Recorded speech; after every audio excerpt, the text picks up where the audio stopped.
तर मंडळी, रुपाली रेसिपीजमध्ये तुमचं मनापासून स्वागत. तर आजची आपली रेसिपी आहे कुरडूची भजी. तर यासाठी लागणार आहे आपल्याला ही कुरडूची भाजी. तिला स्वच्छ धुवून बारीक कट करून घेतलेला आहे.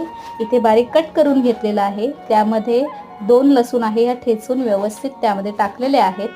मिरची बारीक कट केलेली आहे आणि चवीनुसार मीठ आणि हळद टाकलेला आहे. आणि हे आपण बेसन घेतलेलं आहे, ते व्यवस्थित हे एकजीव करून घेऊ. त्यामध्ये आपण किंचित असा मसाला टाकलेला आहे.